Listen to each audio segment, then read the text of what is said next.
오늘 말씀 제목은 회개 없는 부르짖음입니다.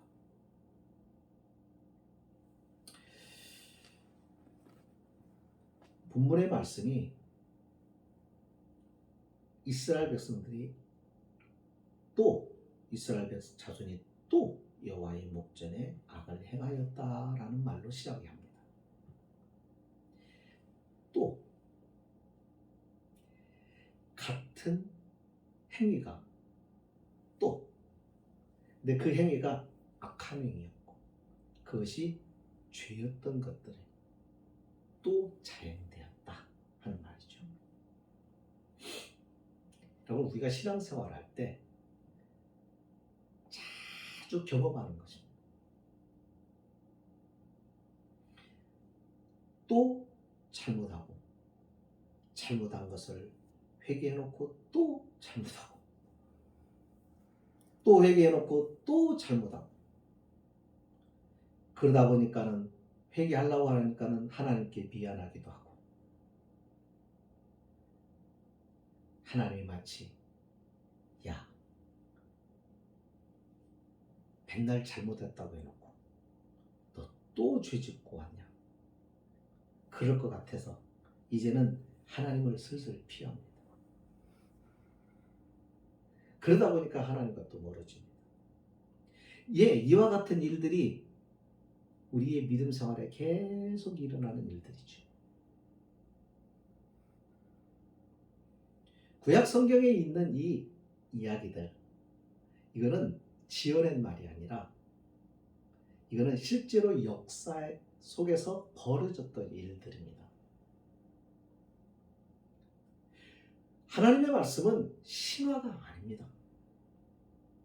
그리스의 신화와 같이, 단군 신화와 같이 인간이 만들어내고 꾸며낸 것을 미화시키고 해서 만들어낸 신화가 아니라 하나님의 말씀은 인간의 역사 속에서 하나님이 오시고 하나님이 활동하시고 그리고 그 인간의 모든 역사를 주관하시고 섭리하시는 역사 속에서 벌어지는 실제적인 사건을 기록함으로 우리에게 교훈을 주시는 말씀이죠. 그런데 이 반복되는 악이 우리만 그랬던 것이 아니라 여기 보니까 이스라엘 백성들도 똑같이 우리와 같이 악을 반복해 봅니다. 그러니까 이 말은 무슨 얘기냐면 모든 사람들이 그렇다 이겁니다. 믿음을 가진 우리조차도 하나님을 섬기는 우리조차도 그렇다는 것입니다. 에이, 너나 나나 다 똑같은데 뭐. 너나 나나 다 우리들은 비슷해요. 그런데 반복되는 죄는 좋은 모습이 아닙니다. 죄가 반복된다고 하는 것은 고쳐야 되는 것들입니다. 이것이 계속 반복적으로 악을 행하고 죄를 짓게 되면 믿음은 성장하지 않습니다. 자라지 않습니다. 이것은 믿는 거나 안 믿는 거나 별 차이가 없어지는 겁니다. 오늘 말씀을 통해서 우리가 우리의 지금 믿음의 모습을 잘 들여다보셨으면 좋겠습니다. 그냥 교회 왔다 갔다 하고 그냥 예배 듣다가 막 하고 하는 것이 신앙생활의 전부가 아니에요. 제발 예수 믿는 걸 좀 미신처럼 안 믿었으면 좋겠고 이방 종교처럼 신앙생활 안 했으면 참 좋겠어요. 무슨 얘기냐면 하나님은 종교의식이 중요한 게 아니라 하나님은 이 의식을 통해서 주시는 말씀을 가슴에 품고 그 말씀을 어떻게든지 그 말씀에 영향을 받고 그 말씀에 지배를 받아서 하나님의 말씀에 합당한 자로 살아가는 생활 속에서 삶을 이루어가는, 그러니까 하나님이 원하는 것은 삶이에요. 예배를 통해서 무엇을 어떻게 해야 될 것인가를 가르쳐 줍니다. 우리가 그 하나님이 내게 말씀하시는 것을 가슴에 품고 살아가면서 그 말씀을 지켜내는 것, 그 말씀대로 살기 위하여 몸부림치는 것, 온전히 100% 순종할 수 없지만 그렇게 살려고 하고 살지 못해서 안타까워하고 살지 못한 것에 대해서 부끄러워하고 살지 못한 것에 대해서 하나님께 송구한 마음에 하나님께 자비를 구하고 그런 거 일체 삶을 하나님 그걸 원하신다는 겁니다. 어차피 못 살 거니까 굳이 그렇게 해야 되나? 이게 아니라 왜 우리 그거 있잖아. 자녀들 보면은 어떻게든지 이렇게 뭔가 이렇게 하려고 하고 부모한테 이렇게 좀 마음에 들게 하려고 선생님한테 좀 이쁨 보이려고 하고 막 이거 보면은 부족하지만 이렇게 바라보고 있으면은 기특하잖아요. 사랑스럽잖아요. 완전해서가 아니라 그렇게 마음 먹을 것이 이쁘잖아요. 하나님도 그와 같은 것입니다. 그러니까 우리가 말씀을 통해서 우리가 그거를 캐치를 해야 되는 것이죠. 이스라엘 백성이 여호수아를 중심으로 해서 가나안 정복이 이루어졌고 그래서 땅이 각 지파별로 다 분배가 되었습니다. 영토가 분배가 된 거예요. 그래서 이제 자리를 잡기 시작합니다. 그런데 그 땅에 이미 자신들에게 이제는 주어진 자신의 영토 안에서 살고 있는데 주변에 있는 작은 족속들이 들어오는 거예요. 자꾸 들어와요. 여기 보니까 미디안 족속들이 들어왔다고 그랬어요. 이 미디안 족속들이 들어왔는데 미디안 족속은 멀리 있는 전혀 이스라엘 백성과 상관없는 사람들은 아니에요. 여기 미디안과 아말렉과 동방의 사람들이라고 여기 소개되어 있는 이 사람들은 사실은 자기 조상적으로 이렇게 거슬러 올라가면 아브라함과 다 연결이 되고 이삭과 연결이 되고 야곱과 연결이 되는 사람들이에요. 그러니까 사실 위로 쭉 올라가면은 남이 아닌 거죠. 그런데 하나님의 이스라엘이라고 하는 공동체에서는 빠져나간 사람들입니다. 근데 그 사람들이 오는 거예요. 그 당시의 문화가 뭐였냐면 농경사회보다는 이 지역 자체의 특성상 목축이 많이 발달을 했습니다. 그래서 수많은 양과 낙타와 이 동물들을 끌고 다닙니다. 지금처럼 사료 공장이 있어갖고 사료들을 해서 다 가둬놓고 키우는 게 아니라 이 짐승들을 전부 방목해서 들로 산으로 이렇게 이동하면서 풀을 찾아서 목초지를 찾아서 이동해야 되는 그런 생활이었거든요. 그러다 보니까는 다른 민족들이 또 와요. 근데 이 미디안 족속이 와서 잠깐 지나가거나 그러면 좋은데 이게 지금 누구의 땅이냐면 이스라엘 백성들의 영토라고요. 그 영토 안에 들어왔어요. 나그네를 대접하는 거 좋아요. 잠시 들렸다 가는 거 배려할 수도 있어요. 그런데 그들이 와서 그 배려를 하다 보니까는 어떤 일이 벌어지냐면 이 미디안 족속들이 은근슬쩍 자리를 잡기 시작하는 겁니다.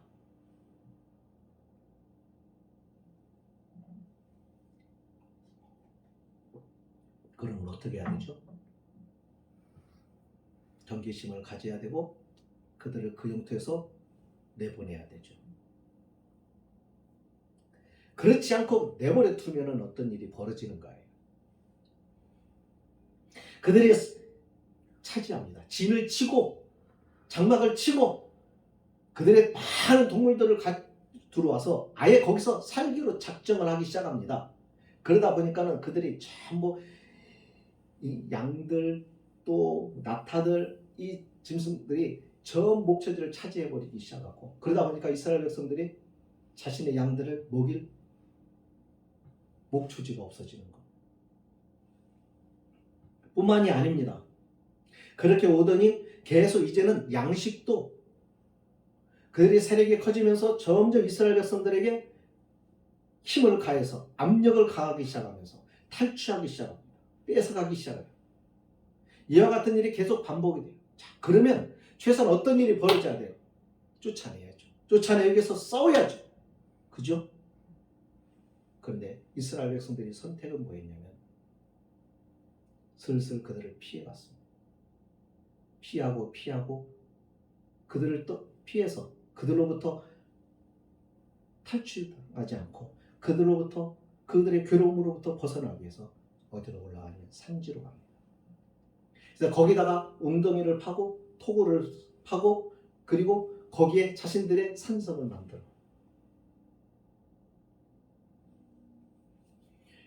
그러다 보니까는 점점 땅을 빼앗기면서 이제는 산에서 내려오지도 못할 상황들이 생겨나고 이제는 자신의 농사를 지을 수 있는 농토도 그들이 다 빼앗아가고 이제는 그들이 산성으로까지 올라와서 그들을 공격하기 시작합니다. 그러다 결국은 그들이 어떻게 할 수가 없자 이제는 어떻게 하는 거예요? 비로소 마지막 끝자락에 가서 하나님 앞에 부르짖는 거예요. 이 모습은 역사적인 사건이고 하지만 이 말씀을 기록한 것은 이 말씀의 사건 속에 이 모습 속에 우리의 믿음 생활이 그대로 나타나기 때문입니다. 하나님이 우리의 안에 오셨습니다. 주님 은혜 안에서 우리의 마음이 우리의 삶이 이제는 하나님 앞에 고백되어져서 이제는 우리 자신이 하나님의 영토가 되어 버렸습니다. 언젠가도 말씀을 드렸죠. 국가라고 하는 것, 나라라고 하는 것, 나라가 되기 위해서는 세 가지 요소가 필요한데 하나는 주권과 국민과 영토가 있어야 되는데요.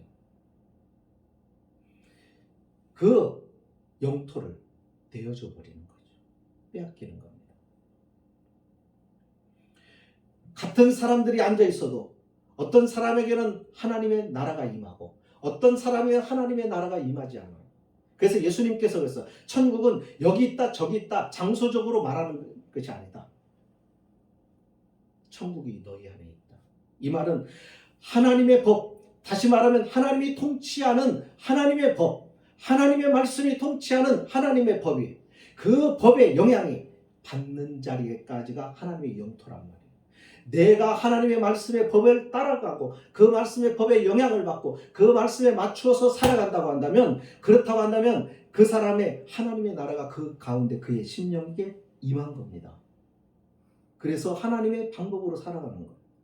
우리나라가 영토가 어디예요? 우리나라의 영예가 어디예요? 선으로 그을 수 있는 것이 아니잖아요. 영예는 선으로 그어지는 게 아니에요. 영토는 그어져도. 그죠? 하늘을 영공을 우리가 그을 수 없어요. 하지만 우리가 쉽게 이해하려고 하면 영토고 영예건 또 영공이건 그 나라가 어디까지냐 구체적으로 말하라고 그러면 그 나라의 헌법 즉 법에 영향을 미치는 데까지가 그 나라의 영토이죠. 마찬가지입니다. 하나님의 말씀의 법이 하늘나라의 법이 미치는 자에게 하나님의 나라의 법이다. 그러니까 하나님의 나라는 굉장히 폭넓게 시작합니다. 그것이 보다 더 폭넓은 상황에서 구체적으로 시간이 갈수록 점점 구체화되어 가요. 그리고 이제는 완전히 하나님의 나라, 죄가 없는 완전한 하나님의 나라로 완성이 되는 거예요. 그게 우리가 얘기하는 천국입니다. 거기는 죄가 없고 죄가 들어올 수도 없는 것이죠. 그러기 전까지는 우리는 하나님의 영토가 되었고 하나님의 법을 인정하고 그 법에 순종하는 하나님의 나라가 임했습니다. 그런데 여기에 자꾸 세상의 것들이 들어와 자리를 차지하기 시작하는 겁니다.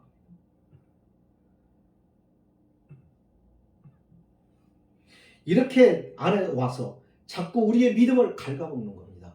우리의 신앙을 착취해가는 겁니다. 그런데 이스라엘 백성들이 어땠어요? 싸워야 돼요. 쫓아내야 되는데 그걸 포기해요. 굉장히 소극적인 태도를 보입니다. 그러다 보니까 그들이 와서 진을 치고 자리를 잡고 그들을 밀어내서 이제는 산지로 쫓겨가다시피 돼버린 거예요.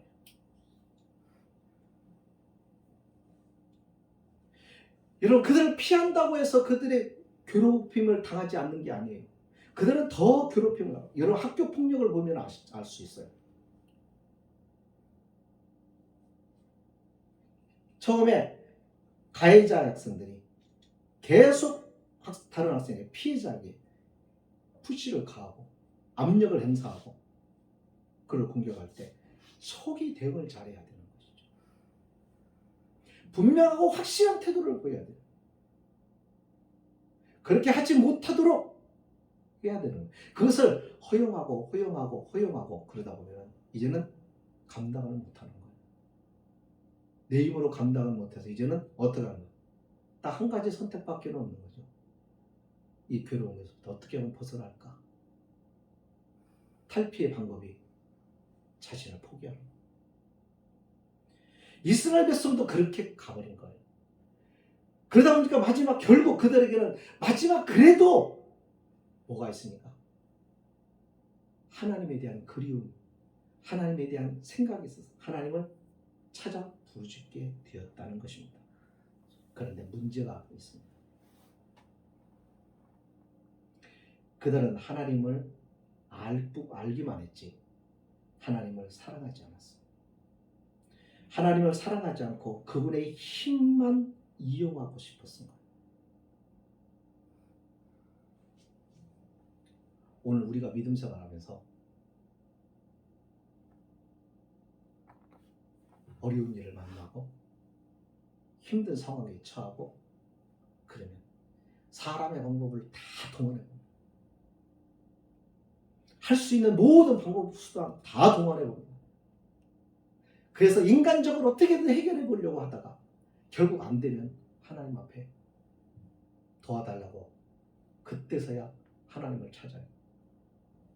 그때 그 사람의 심령의 상태, 믿음의 상태가 어떤 상태예요? 하나님을 사랑해서가 아니라 하나님의 그 능력, 힘을 도움을 받고 싶은 거예요. 그러니까 그 하나님의 힘을 자신을 위해서 사용해달라는 거예요. 자신의 마음은 하나님께로 향하지 않으면서 하나님의 그 능력은 이용해보고 싶은 거예요. 여러분, 이런 성도들이 태반이에요.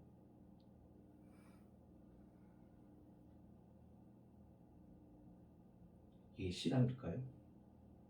이게 믿음일까요? 하나님과의 관계가 어떻게 됐든 거기에 대해서는 1도 관심이 없습니다. 그냥 지금 나가 처해 있는 형편, 지금 나의 이 자리에서 나의 괴로움에서 벗어날 수만 있다고 한다면 즉 그건 신앙이 아니에요. 왜요? 다른 사람이 도와주면 그게 하나님인 줄 알고 쫓아가요. 그런 사람. 그렇지 않을까요?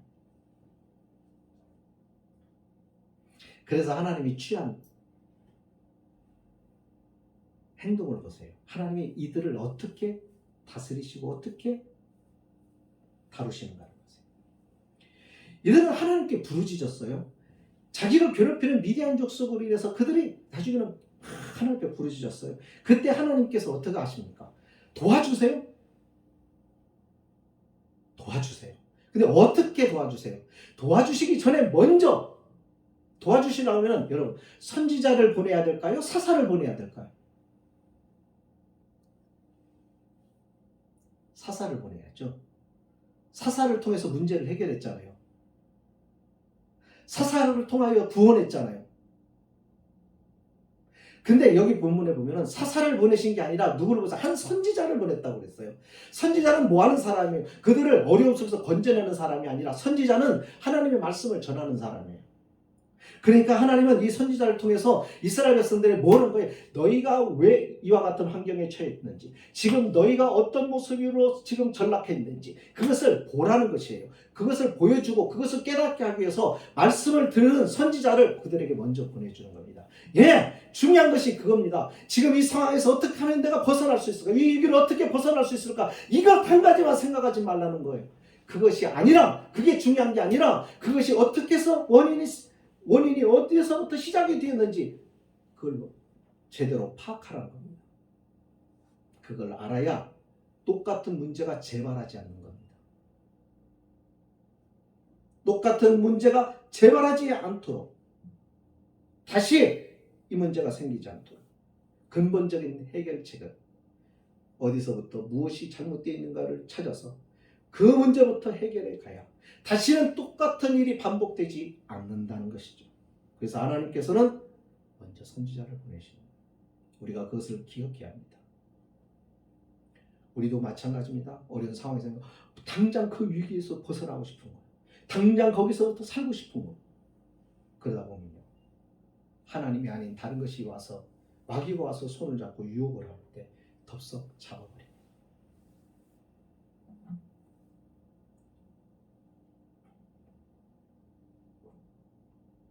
이 선지자가 가르쳐주는 건 뭐냐면, 하나님의 목소리를 너희가 청종하지 않았다는 거예요.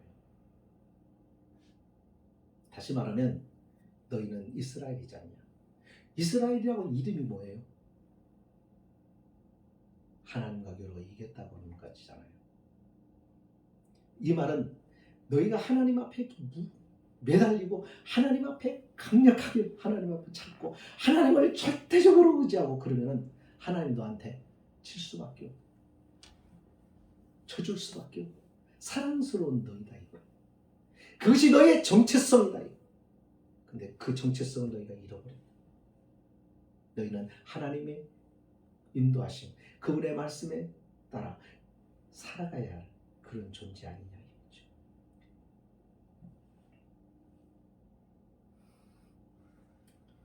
예. 이스라엘 백성들의 문제는 미디안 족속들로부터 괴롭힘 당하는 그 괴롭힘 당하는 그것이 문제가 아니라 사실은 뭐냐면 그들을 두려워한 것이에요.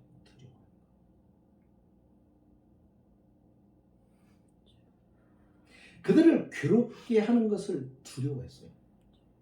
가나안 족속은 그들의 두려움의 대상이 아니에요. 그것도 지금 자신의 영토에 그들이 들어왔어요. 자신의 영토에 그들이 들어와서 살아가는데 그들이 털을 잡고 그들을 자신들을 위협하는데 가만히 넉넉히 있는 이스라엘 백성들, 그들을 두려워해서 그들과 싸우기를 회피하는 이 이스라엘 백성들, 이게 문제인 거죠.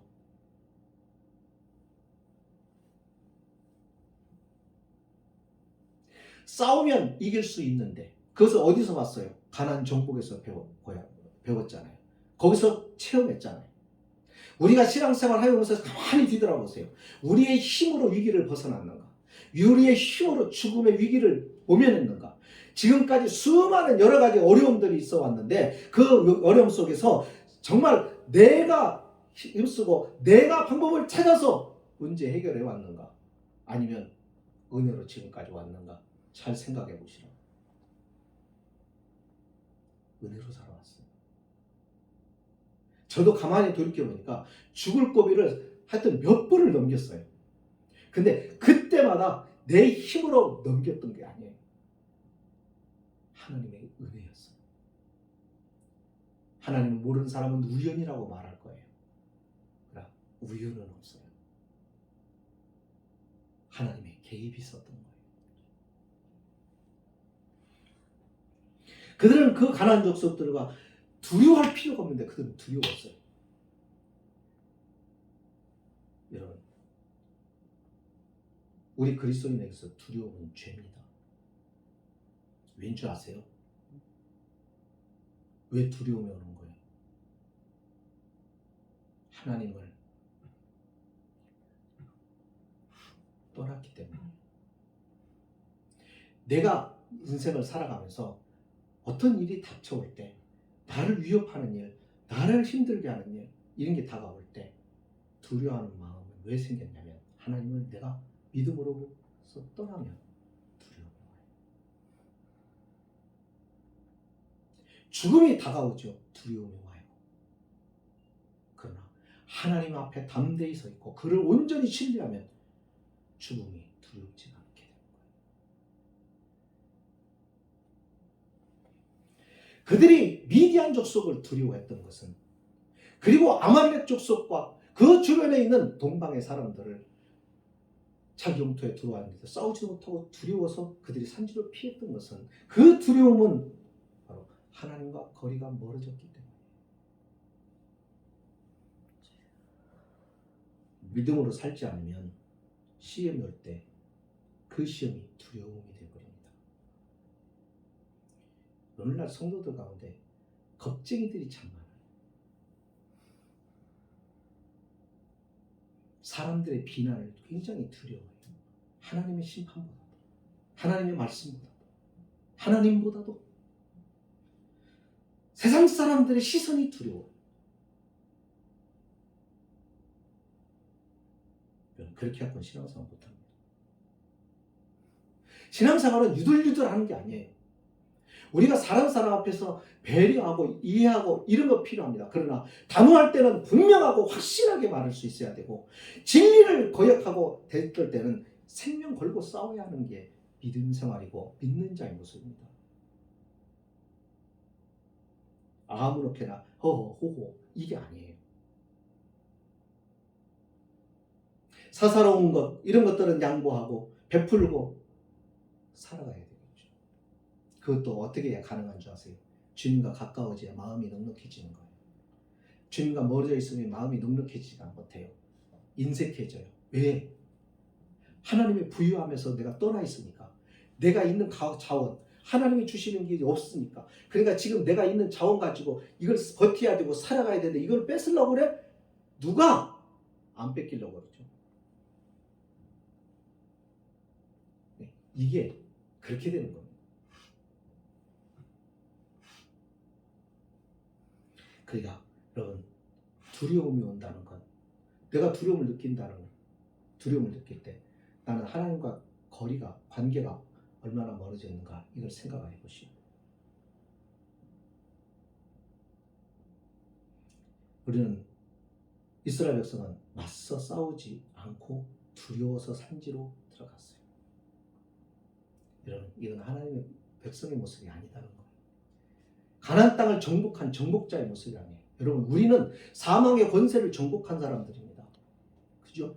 우리는 마귀의 권세를 정복한 자들입니다. 우리는 영적인 승리자들입니다. 우리의 편은 예수 그리스도이시고 그분은 모든 것에 창조주시고 전능자이시란 말이죠. 그런데 두려우면 안 되죠. 왜 두려워요? 하나님과 떨어졌기 때문이에요.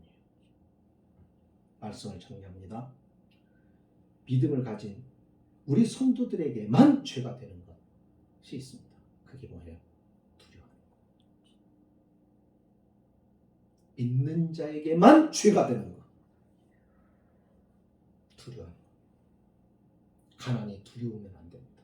핍박이 두려우면 안 됩니다. 질병이 두려우면 안 되고 죽음이 두려우면 안 됩니다. 두려움을 갖는다고 하는 것은 벌써 하나님과 멀어졌기 때문에. 신앙이 성장하지 않는 이유가 두려움을 쫓아내지 않는 것이 죄라는 생각을 못하기 때문에. 그리고 그 죄라고 하는 것을 깨달아야 뭐가 되는 거예요? 회개가 돼요. 이스라엘 백성들은 자신들이 피해서 도망가고 그들의 미디안 족속들을 피해서 산지로 가고 그것이 죄라는 걸 몰라요. 믿음으로 싸우지 않는 것이 죄라는 걸 몰라요. 여러분, 신앙의 전쟁이에요. 내 믿음, 하나님 주신 이 믿음 싸워서 지켜내지 않으면 뺏기는 거예요. 그래서 내가 이 영적인 싸움을 싸우지 않으면 이게 죄라는 것을 우리가 기억해야 됩니다. 그러니까 회개해야 돼요. 성도들은 이거 죄라고 생각 안 해요. 영적인 싸움을 죄라고 생각 안 해요. 싸움을 피하는 거예요. 네. 회개가 없으면요, 치유가 없어요. 치유가 없으면 회복도 없고 성장도 없고 변화도 없어요. 왜 믿음 생활이 늘 제자리냐? 안 싸워. 영적인 싸움을 피해.